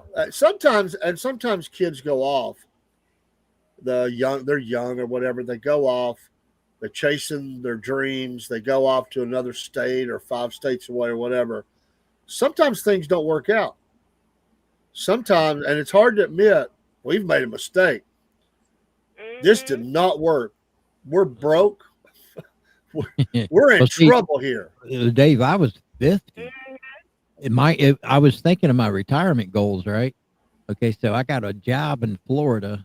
I'm going to go down there. I'm not ready to retire yet, but I'll already be in Florida when it's time to retire. So, because I lived in Ohio all my life. When I turned 50 and I had that opportunity, I was like, damn, I'm going to take this. And I loved it in Florida, guys. I don't know. Something about being able to ride a motorcycle in January just does something for me. And I love palm trees and everything. And I had white sand in my yard. It was half green grass and half white sand. It's just like, I felt like I was in paradise. And then I come back to Ohio, and it sucks. Now I'm kind of, no, I can't. I'm medically retired, so I'm on a budget, and it's just hard to. I know that feeling. So it's hard to move that way because you have to move all your medical stuff, your doctors, And then you have to worry about how because when you move from state to state, then it interrupts your paycheck through disability. So yeah, that's concerning. So I'm just going to stay here and I'm gonna podcast till I die. I hear you, brother. Because it don't snow in my little room here. It's nice and warm and cozy. There you go. I get it. Anybody else on this long distance? Like I said, I moved 2.5 hours away and I couldn't handle it. But my mama was already gone. I just couldn't handle it being away. I moved 14 and a half hours away. And that's if you had no traffic going through Atlanta. When I got out of the service, I tried to come home back down here to South Georgia. At point in time, did you get a dishonorable? I said, you get a dishonorable? No. But I tried to come back home. And I'd gone through enough and I'd seen enough and I'd been away from home for a while. I came back here to South Georgia. I was like, I can't do this. I wasn't the same person that I was when I left, and I couldn't do it. So I moved to North Georgia. And I met Dave, and I met a lot of great people up there. And I lived up there for 30 some odd years. And I love the area. Me and Dave stayed good friends. And you and Jenneth. I mean, I met all y'all. And, but my mom, the whole time I was there, you need to move back to South Georgia. You need to come back to South Georgia. Why aren't you moving back to South Georgia? You should move back to South Georgia. You should really move back to South Georgia. And I never really even honestly considered it for a long time. And then I was living in Pisgah, Alabama. Yes, I lived in Alabama for a while. That's how I know so much about it. And I had a bad happening with my sugar. That's how I found out I was diabetic. My sugar was over 1,300. A friend of mine took me to the hospital. If he hadn't, I probably would have died. I was saying, I'm just going to go home and sleep this off. But he made me go to the hospital. Thank you, Earl. He's been on the show. But and my mom called me while I was there. And she said, don't you think it's about time that you move back home? And I was there at the hospital. I said, well, I don't know. Maybe, I don't know.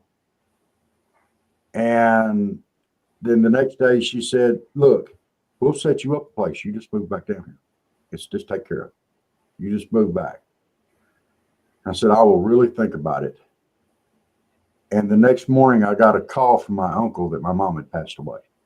Oh, wow. So I thought, with the money she left me, I bought this place. I moved down here. And it was a way to honor my mother. I'm glad I did. I love it here. And for the first time since I got out of the service and I'd moved up there, when I came home here, it felt like I came home.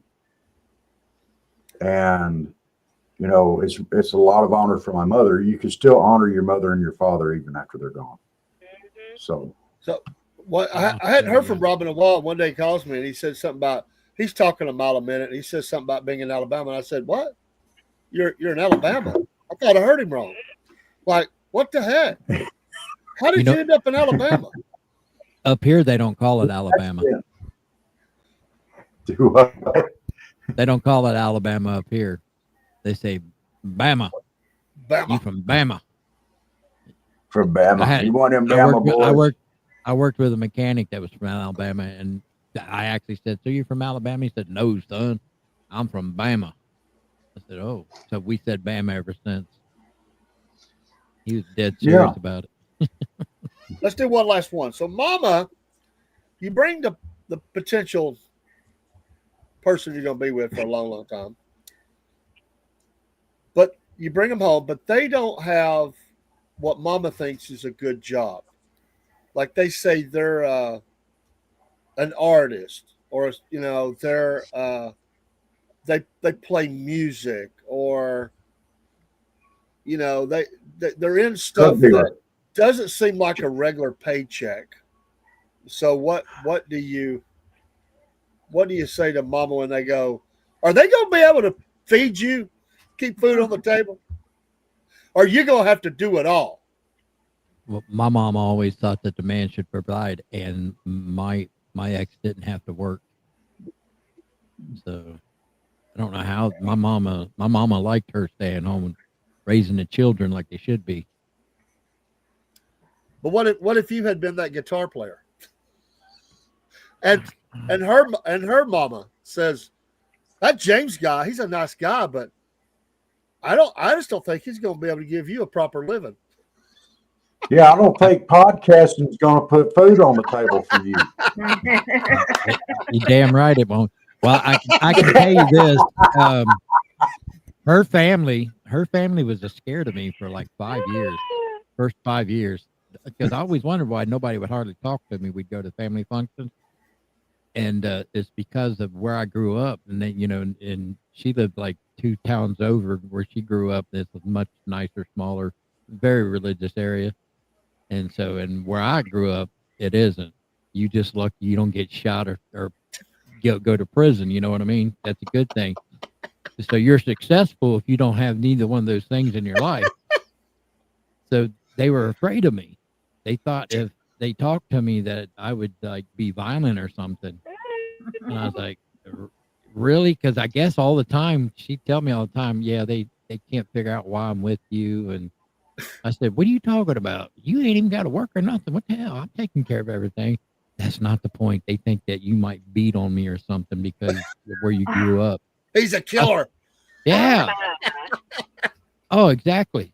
But we're not going to say that because we're afraid he'll shoot us all. Well, her one uncle started talking to me years later, and he explained. He said, "Yeah," he says, "I was afraid if I said something cross to you, you'd either punch or slap me or something." I said, "Where do y'all get that kind of shit at?"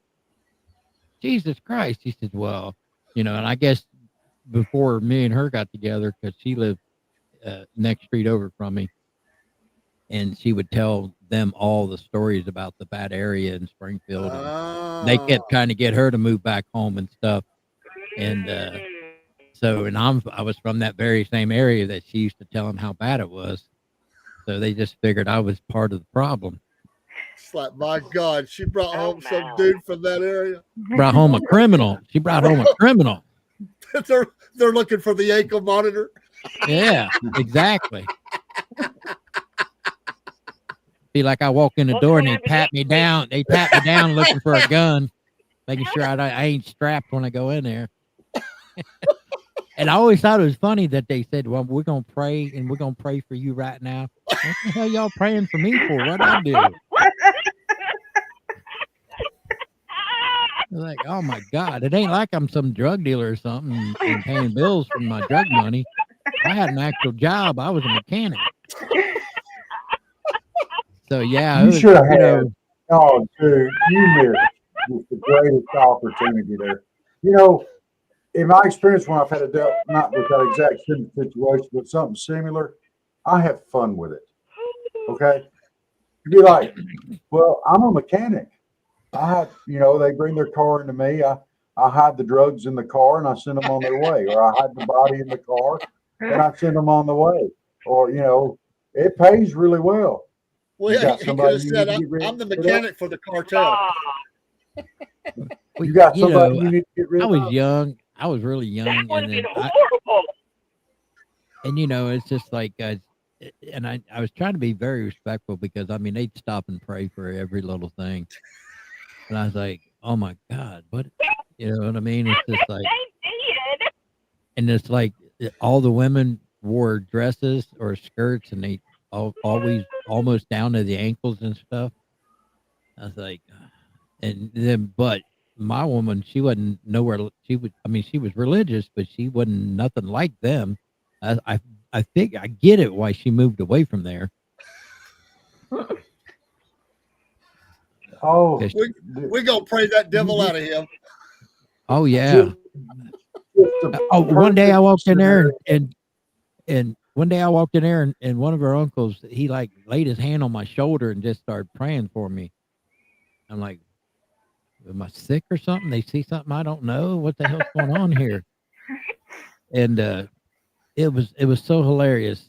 And it then he bursted out into like a gospel song. Uh, yeah, it's just like because her family, they were actually a gospel group over in the area they live, and they sang really good. But he started busting out in this song. Oh, I can't remember the name of the song now, but I'm like looking confused. I'm looking over at my woman, right, and she's just looking at me, and she's just like, "Go with it, just go with it." I was like, "What?" Dude, I would have laid my hand back on his shoulder and I'd have prayed for him too. You know, dear Heavenly Father, thank you for showing me the difference between this man and that guy from last night today, I'll because tell you what I I don't did think that he came back to life. I was when kind of worried about it when I first saw him. I thought I was going to have to shoot him all over again. And then you break out into Amazing Grace, how sweet the sound that saved a wretch like you. And just they go in and have fun with it. You should have. well Oh, I bet what they I were did going is to when he church. I said bet when they he were said asking prayer for him too. I bet that's going. You got to pray for James. We're trying. Pray hard. He's got a devil. got to pray the yeah, I had to get that devil out of me. But when he got done and said amen, I did a little snap and I went, amen. And the whole you room got to looked put at that. me. Oh, The please whole tell me you room did looked that at me like Alabama. Amen. they could tell I was mocking him because they knew I wasn't religious. But the whole room Did looked you at me and I thought, I'm going to have to leave right now, I guess, because I'm did you about to do get the an intervention. Alabama amen? I did. I did. It was Please funny. tell me I thought it was you funny did because the I did Alabama. this little snap because he had his hand. He said, You "Amen." do And the I went, snap and "Mm." go. I You felt got like to do I the was, had snap. to. I did it like I had the Holy Ghost just jumped in me. You know what I mean? Yeah, I was like, "Amen," yeah. and I was like, "Yeah." I bet your You got woman to was do over there the. going, "Oh no."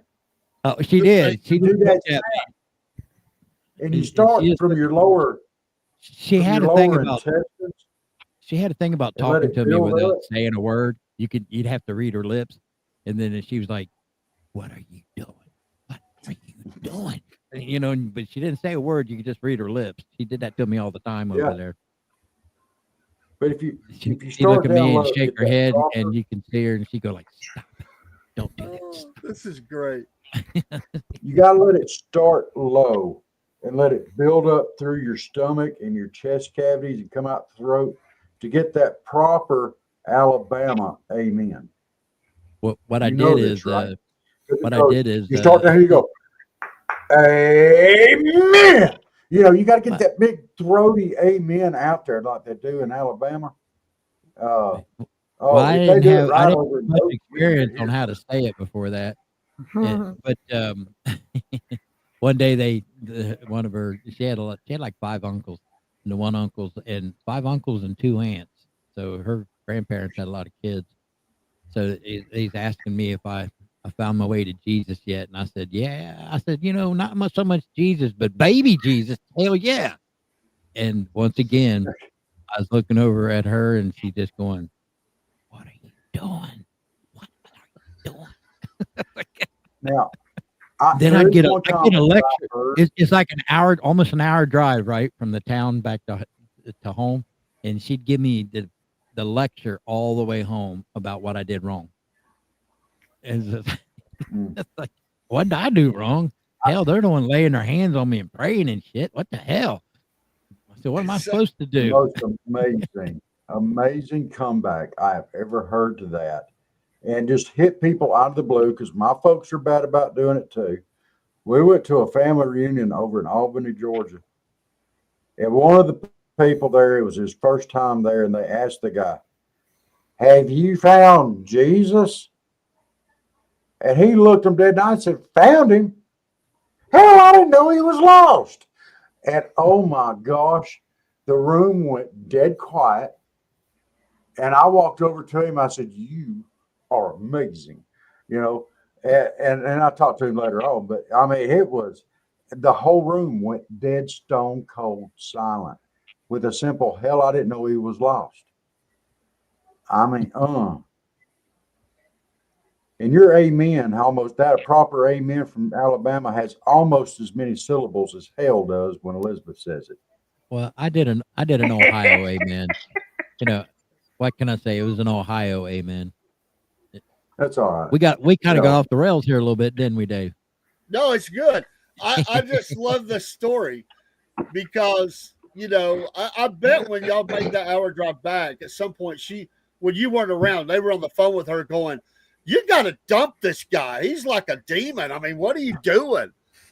Well, I tell you what, they never visited our house, right? That's why I say, like, the first 5 years, they lit, and I didn't know it at the time because she never really said nothing about it. She just would give me these little tips of what not to do, and then of course I would do it anyway. And but I never did understand why they act like they're so awful towards me. And then I found out later, and then one of her uncles and an aunt come over and visit. I guess they wanted to make sure, they wanted to do a proof of life thing to make sure she was still alive. So they come over and visit it, and they come in, and I guess they couldn't fit, they was so impressed that she didn't have to work and we had such a nice house, and they started realizing she had a good life. You know what I mean? She had the newest car. Yeah. And she didn't really want for nothing. So they finally figured it out that I was a good person, but they still said I needed Jesus in my life. I said, At the time, I considered myself atheist too, by the way, guys. So that kind of made it a little weird because I didn't have no beliefs at the time. My only belief was I made it out alive. I was good. But, times change. You get older, you start thinking about stuff, so it's a little different today. Life it's hard sometimes, and family dynamics are hard. This has been a great show. I really appreciate all the answers because we all have something that when you go and parents, and sometimes as your parents get older, have you ever felt like this? And both my parents are deceased. Have you ever felt like you were the parent and your parent was the child? Absolutely. They started acting so silly about stuff. And I would be coaching my dad. It was mainly my dad. And I'd say, "Daddy, what are you talking like that? Like, stop." Like, I took care of all my mom's weird, but I was telling my dad to behave. Well, my mom had like 3 heart attacks and a stroke. And so she was kind of like, she was medically disabled.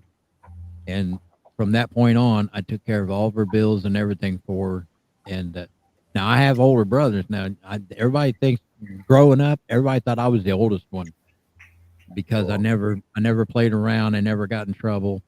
I didn't even watch cartoons. All I worried about was making sure the house was straight. And my mom, she worked 2 jobs. I just wanted to make sure that she didn't have no stress. My other two brothers could give a shit less, right? So when she got older, I was the one that she wanted to take care of everything. So I did. Even from Florida, I took care of things. I made sure the bills were paid, even all the way from Florida.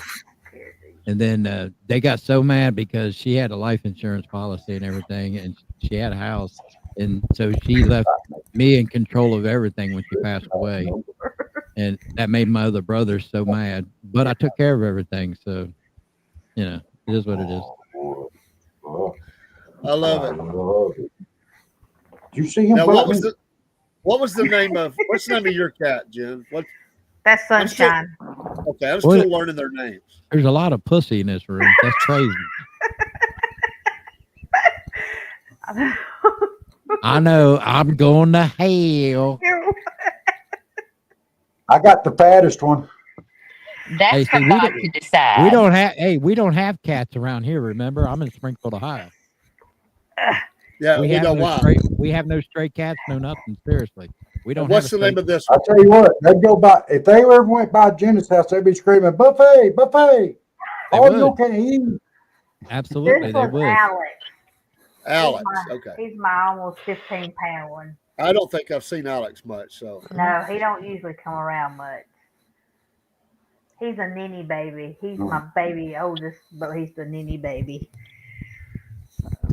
Well, it's been a great show. Thanks for I got everybody get to their knot and get. Thanks, James, for coming up. Jen, Yeah. Hey, see Elizabeth, Robert, and the cats. Don't forget tomorrow night at 8. Southern Paws and Claws, or Claws and Paws, whichever you want to say. It'll be on me and Jen, and we're going to continue discussing all things pets. And stop by and say hey. Anybody got any final thoughts? It's been fun. I've loved the humor. I know it was tough to talk about some of it. I get it. But thanks for playing along and sharing some things that I didn't know. I've learned something about each one of you tonight I would not have known if you hadn't shared it. So you didn't pretty want to cool. know, right? Well, I always cool. tell you, Dave, I'm an open book, brother. I probably am too honest on the internet. But hey, I seen the link too late. Remember, I said if you're gonna invite me into these things, I'd have been here a lot sooner. I know. I forgot to text you. I Text me, forgot. right? I 'Cause forgot I don't about look that. at my email That's all my the fault. time. So yeah, I'd have been in here from the beginning. So it would have been a different night if I'd have been here from the start. Well, you'll just have to come back next Monday night after your show. I'll be sure to text you, and we'll continue discussion. So Yeah, I'll come in next Monday. I'm good we'll continue. Cool. because I'm not live streaming till another half hour from now. Okay. Late night. All right. Yep. Anybody else? Good night, everybody. And Rob, Good night, we'll see Good you night, everybody. everybody. We'll see y'all, David. See y'all tomorrow night on Claws and Paws. Yep. Southern Paws, We'll be Paws and back Paws. Wednesday morning, Wednesday lunch, Wednesday evening for Hump Day News. Yep. Hey, y'all give James a follow over there on Empty Pits podcast. That's right. Give me like Empty a follow. Podcast. Give us like a follow too while you're at it. Yeah. My cat's done closed me out. Yeah. Of course, No. now my podcast is hardcore politics, so just be aware if you come follow me. We talk It's about all- some. It's all good. James is, like you said, he's open All book. good. He had nothing. He's Yep. great. Yeah, we have a good time with it. Sometimes we get a little serious, get a little raw, but most of the time it's still just me doing it. Is it a movie tonight? What's the time? Yeah, I did the movie already. I did the Outlaw Josie Wells. I told you I'd do a spaghetti. Yeah. Oh, Yep. yay. Yeah. Yep. So That's yeah, good I Hey, did stuff. what nights are your podcast? I podcast. I podcast almost every day, but I don't have a set time. But Sundays and Wednesdays is Sundays is 7 p.m. every Sunday, and Wednesdays is at 8:30 every Wednesday night. And then I'm on Killer Carl's 3 nights a week. And then if you want me to come in here and bug the ladies on Mondays, I'll be more than happy to do that. Yeah, I ain't even I worried like the about panel. that because I'm gonna these two take care of themselves. When you was talking, I was in your. your chat room earlier, right? And you was talking about starting a column, like a relationship column. They said, and don't you didn't want to call it Dear Rob. Did you see what I put in there? Dear El Camino. No, we're not doing the El Camino thing. Come on, man.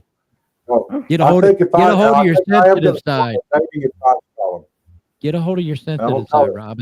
It's okay. It's all right. No. I am Come going on, to start a dating column, though. We're going to call it Dear Jeb. So if you need any relationship advice, Good Yeah. grief. please send an email to Southern Yeah. Fried Podcast at yahoo.com. Attention, So- Jeb. So whatever he says, do the opposite. we will pretty much. give you some dating advice. It would be for me if I give you advice. Yeah, the opposite probably would be the better way to go. Because I'd say go What's in the bad is kitchen and when he make me a tells you one sandwich. thing. What would be bad is if he told you one thing and I told you the exact opposite. Yeah, because I would say the exact opposite just because of anything you say, I'll say the exact opposite because I'll play devil's advocate. And I have Oh, by the another way- question. By the way, James, Hey, Thursday maybe- night we're coming to Ohio for our redneck destination. So I'm not sure what city yet, but Oh, That's let me our- know. yeah, that'll be the topic in our Cornbread Nation show. We always have an event at a redneck town. We're coming to Ohio. I think they got Yeah. a few. Oh, yeah. Well, I live in one. So Which you'll one is have that? I can introduce you to some of my Haitian bitches. You know, because that's how Are those men or women? women, man. That's how I do my extra income. Okay, I got you. Come on, man. Yeah, he's a podcaster. He'll Oh, get money. Look, I rent Steve out. I mean, come on, it's possible. You know, you see I'm where just my telling you, confusion might come in. they're here anyway. I might as well make some money off of them. You know what I'm saying? That's the way I feel about Steve. I told him this morning he looked like a fat Aquaman with his hair down. I was there. I heard you say that. I Uh, tried That to was jump not in nice. because it's okay. He's going to hell. oh, he was all over Steve this morning. Yes, he was. He was, yeah. I think Wait a Robert minute, didn't Dave feel was good. too. Quit. I try to throw some of my humor into the chat room whenever I jump in. You do. We appreciate it when you do. Yeah, I have a unique perspective on life. Well, everybody, y'all have a great night. Give us some like, followers, and subscribes. Thank you, Miss Elizabeth, Miss Jenneth, Mr. James, Mr. Dave. It's Jeff here. Thank y'all. Peace. Y'all have a Good great night, day. everybody. Night, everybody. We'll see See y'all. y'all. Y'all next have a time. good one. Mhm. Yeah. So grab your sweet tea, pull up a chair. Join the Mama Said crew, we're glad you're there. With Robert, Cornbread, and Mama Sweet Grace, we're Georgia proud. Put a smile on your face.